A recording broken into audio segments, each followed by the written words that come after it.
રાધે રાધે, જય સિયારામ. આપણે શ્રી શ્રી રાણીમાં અને રૂડીમાનું ચરિત્ર ચાલે છે. તો રાણીમાં અને રૂડીમાના ચરિત્રમાં આપણે આગળ વધીએ તો હવે રાણીમાં કેરાળા છોડીને રાજકોટ શા માટે જાય છે એનું આપણે વર્ણન લેવાનું છે કે રાજકોટ શા માટે જાય છે. હવે મોટો મેળો કર્યો તો રાણીમાએ, એ મેળો પૂરો થઈ ગયો. અનેક સાધુ સંતોએ એમાં લાભ લીધો હતો. દૂર દૂરથી સાધુ સંતો આવ્યા હતા અને આવી અને એણે આ મેળાનો લાભ લીધો હતો. એ મેળા પછી વર્ષો સુધી શાંતિમાં પસાર થઈ ગયા. મતલબ 10-12 વર્ષ સુધી શાંતિથી રાણીમાએ સાધુ સેવા કરી અને પ્રભુનું ભજન કર્યું. 10-12 વર્ષ સુધી કોઈ વિઘ્ન ના આવ્યું. પછી અચાનક જ એક વિઘ્ન આવે છે. શું કામ વિઘ્ન આવે છે? તો કે ભક્તિની એક રીત છે કે આ રસ્તા ઉપર કોઈ જીવ હાલતો હોય ને એટલે અચાનક જ ક્યાંકથી વિઘ્ન આવી પડે છે. આપણી પરીક્ષા લેવા માટે, આપણી કસોટી માટે.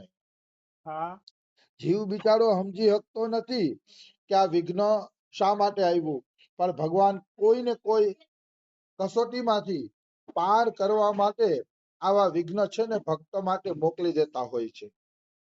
એટલે કોઈ વ્યક્તિએ એમ નહીં માનવું જોઈએ કે અમે ભક્તિ કરીએ છીએ તો એ ટેસ્ટથી ભક્તિ કરશી, ભજનનો રસ મળશે અને કોઈ વિઘ્ન નહીં આવે, એવું માની લેવાને કારણ નથી. વિઘ્ન આવે છે, અચાનક આવે છે અને એ વિઘ્ન આપણે પુષ્ટ કરવા માટે આવે છે, આપણી ભક્તિને પાકી કરવા માટે આવે છે. એક વાત કહું ને તમને એટલે તમને ખ્યાલ આવશે. રાધા બાબા એમ કે છે કે વિઘ્ન શા માટે આવે છે. રાધા બાબાને પણ કોઈ પ્રશ્ન કર્યો હશે કે ભક્તિની અંદર વિઘ્ન શા માટે આવે છે. તો રાધા બાબાએ જવાબ આપ્યો કે દિવાલમાં તમે ફોટો ચોડતા હોય, પેલાના જમાનામાં જો ખીલી ભરાવી દેતા અને ખીલીના આધારે ફોટાને ટાંગી દેતા. તો કે તમારે ઘરમાં દિવાલમાં ફોટો લટકાડવો હોય તો તમે ખીલીને છે ને પેલા 2 હથોડા મારશો, પછી 2 હથોડા મારી અને ખીલીને હલવશો. તમે જો હલવશો અને ખીલી હાલતી હશે તો 2 હથોડા બીજા મારશો. કારણ કે ફોટો ટીંગાડવો હોય તો ખીલી હાલવી જોઈએ નહીં, ખીલી પૂરેપૂરી ફિટ આવી જવી જોઈએ તો જ એમાં ફોટો લાગે છે, નહીતર ફોટો લાગતો નથી. આવી વસ્તુ છે. એટલે એમ કહે છે કે જ્યારે આપણે હથોડો મારીએ છીએ અને ખીલી હલતી હોય તો 2 હથોડા બીજા મારીએ છીએ જેથી ખીલી વધુ ને વધુ કડક રીતે દિવાલમાં ચોંટી જાય, એટલે આપણે હથોડો મારીએ છીએ. એવી જ રીતે ભગવાન ભક્તોને કસોટીનો હથોડો મારે છે કે આ ભક્તો પાકો થયો કે નહીં, આ ભક્ત હવે કાચો તો નથી ને, એટલે કે કસોટીનો હથોડો મારે છે ભગવાન.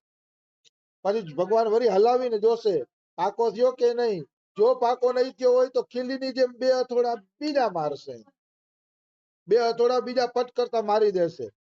શું કામ 2 હથોડા મારે છે? તો કે આ ભક્ત પાકો થઈ જવો જોઈએ, આ ભક્ત કાચો રહેવો જોઈએ નહીં. એટલે ખીલી જેમ આપણે પૂરેપૂરી ખોસાડીએ છીએ એવી જ રીતે ભક્તો હથોડા એટલે મારે છે. હથોડા મારવાનું કારણ ભગવાનનું એટલે જ ભક્ત પાકો બને, એવો બને કે ઈ ભગવાનને લાયક બની જાય, ભગવાન એનાથી દૂર ન જાય. આવી વસ્તુ છે. તો રાણીમાને પણ 12 વર્ષે પાછી એક નાનકડી કસોટી આવે છે. શું આવે છે એ આપણે જોઈએ. રાણીબાઈને આ 12 વર્ષની અંદર 2 પુત્ર થયા, રામ ભગત અને લખુ ભગત. રામ અને લખુ નામના 2 દીકરા થયા અને રૂડીબાઈના પણ લગ્ન થઈ ગયા હતા. તો રૂડીબાઈને 3 પુત્રી થઈ, મતલબ રૂડીબાઈને 3 દીકરીઓ થઈ. તો આ બધા પરિવારના ભેગા મળીને સાધુ સેવા કરતા હતા, ભેગા મળીને સંત સેવા કરતા હતા અને પ્રભુના ભજનમાં મસ્ત રહેતા હતા. આખું પરિવાર પ્રભુના ભજનમાં લાગેલું હતું. એવામાં સંવંત 1852 એમણે 2 દીકરાના અને 2 પુત્રીઓના લગ્ન કરી દીધા. એમના વંશજો આજે રાજકોટની અંદર જોવા મળે છે. આવી વસ્તુ છે. એટલે 2 દીકરાના અને 3 દીકરીઓના લગ્ન પણ થઈ ગયા છે. બધી રીતે સુખી રીતે આ કુટુંબ જીવે છે અને સાધુ સંતોની સેવા કરે છે. હવે જ્યારે કોઈ પણ માણસ ઊંચો ચડે ને એટલે 2 માણસની નજર પડે કે આ તો ઊંચે ચડી ગયો ભાઈ, આને નીચે પાડો. આવી ઘટના બનતી હોય છે કે ભાઈ આને કોઈ પણ રીતે નીચે પાડો. મનુષ્ય જેટલો ઉપર ઉઠે ને એટલી જ માણસોની વધુ નજર પડે કે આ તો ઉપર ચડ્યો. જો આપણે આપણા ઘરમાં હસી ને તો આપણે કોઈ જોઈ નહીં શકીએ. આપણે છતમાં ચડશી તો 10 માણસ જોશે કે આ ફલાણો ભાઈ છત ઉપર ચડી ગયો છે, છત ઉપર બેઠો છે. એમ માણસ જયારે નીચે હોય ને ત્યાં સુધી તેને વાંધો નથી આવતો, પણ માણસ જયારે ઊંચો ચડે છે ને એટલે 10 જણાની નજર પડે છે કે લે આ તો ઊંચે ચડ્યો, આને પકડો, આને પાડો. આ છે ઈર્ષા. જ્યાં સુધી ઈર્ષા જાતી નથી ત્યાં સુધી પ્રભુ પ્રાપ્તિ થતી નથી. રાણીમાં ઉપર ચડ્યા, રાણીમાની પ્રગતિ થઈ તો ઈર્ષાળુ માણસ પેદા થઈ ગયા. માણસો એની ઈર્ષા કરવા માંડ્યા. પણ આ તો ભાઈ એવું છે કે ભક્તોની ગમે એટલી ઈર્ષા કરો એને કઈ થવાનું નથી, એને તો મહિમા વધવાનો છે. આપણે આકાશમાં જોઈને થૂકીએ તો એ થૂક ઉડીને આપણા મોઢા ઉપર જ પડવાનું છે, બીજે ક્યાંય પડવાનું નથી. આવી વસ્તુ છે. એવી જ રીતે મનુષ્ય ગમે એટલી ઈર્ષા કરે નુકસાન તો અંતે એને જ જવાનું છે, બીજા કોઈને નુકસાન જવાનું નથી. તો રાણીમાના કુટુંબના થોડાક ઈર્ષાળુ ઉત્પન્ન થઈ ગયા. ઈ ઈર્ષાળુમાં એક રાજાનો મંત્રી હતો કામદાર. એ કામદાર પણ ઈ રાણીમાની ઈર્ષા કરવા માંડ્યો. આ કામદાર કોણ હતો? થોડુંક યાદ દેવડાવીશ એટલે તમને યાદ આવી જશે કે જયારે રઘુનાથજી મંદિરનો ફેસલો થતો હતો કે મંદિરના મહંત કોણ બનશે, ત્યારે આ કામદારે રાણીમાની વાતને કાપી. રાણીમાની વાતને કાપીને આ કામદારે, એટલે કામદારનું મોઢું વાંકું થઈ ગયું હતું. પછી રાણીમા આશીર્વાદ આપે છે અને રાણીમાની કૃપાથી એમનું મોઢું પાછું સીધું થાય છે. આવો પરચો મળ્યો તો બોલો મનમાંથી ઈર્ષા ન ગઈ. કામદાર સાહેબને આવો પરચો મળ્યો તોય એના મનમાંથી ઈર્ષા જાતી નથી. માણસ ગમે એટલી ઠોકરું ખાઈને તોય ભાઈ જાતિગત સ્વભાવ જાતો નથી. આપણે જે જન્મજાત, સોરી જાતિગત તો ન કહેવાય, પણ આ જન્મજાત સ્વભાવ જે આપણે લઈને આવ્યા છીએ એ જાતા નથી. એને કાઢવા અતિશય અગત્યના છે. એને કાઢવા મુશ્કેલ છે જાતિગત સ્વભાવ. આવી વસ્તુ છે. તો વાત એવી છે કે એ કામદાર કુટુંબ ઈર્ષા કરવા માંડ્યું અને એ કામદાર મંત્રીએ એકવાર રાજાની કાન ભંભેરણી કરી. શું કાન ભંભેરણી કરી? કે બાપુ તમે કેરાણાની જગ્યામાં જે ગાયો છે એ ગાયોની મસાવડી, મસવાડી એટલે કરવેરો, તો કે તમે એ ગાયો ગમે આ ચરે છે આપણા રાજ્યમાં, આપણી ચરવાની ભૂમિનો ઉપયોગ કરે છે, તો તમે એ ગાયોનો કરવેરો કેમ લેતા નથી?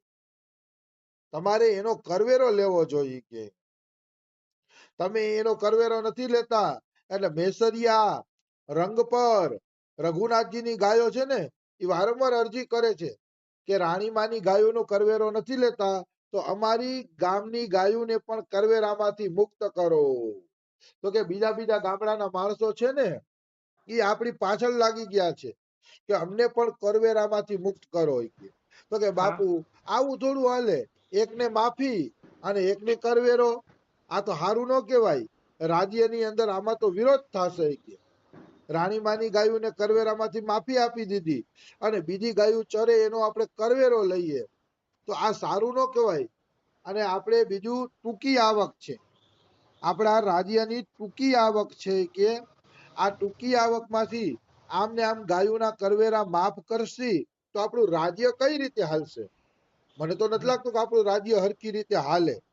રાજા સાહેબ જોઈ કે ખોટું ન લગાડતા, પણ મને જે ગમે છે ને એ હું તમને કહું છું, એટલે તમે ખોટું ના લગાડતા. રાજા સાહેબની કાન ભંભેરણી કરી કામદારે. વાસ્તવમાં તો ગાયું ઉપર ક્યારેય કરવેરો લેવો જોઈએ નહીં. ગાયુંને હા છૂટથી ચરવા દેવી જોઈએ. ગાયું સુખી રહીએ, સાધુ સુખી રહીએ તો એ રાજા તો અપને આપ નિખરી ઉઠે છે. હા એ રાજાનું રાજ્ય તો અપને આપ દિવ્ય અને ચિન્મય બની જાય છે. જ્યાં ગાયું સુખી હોય, સાધુ સંતો સુખી હોય. પણ આ વાત જ્યાં સુધી સમજાતી નથી ત્યાં સુધી મનુષ્યને એમ જ લાગે છે કે અમે બરોબર છે. હા આવી વસ્તુ છે.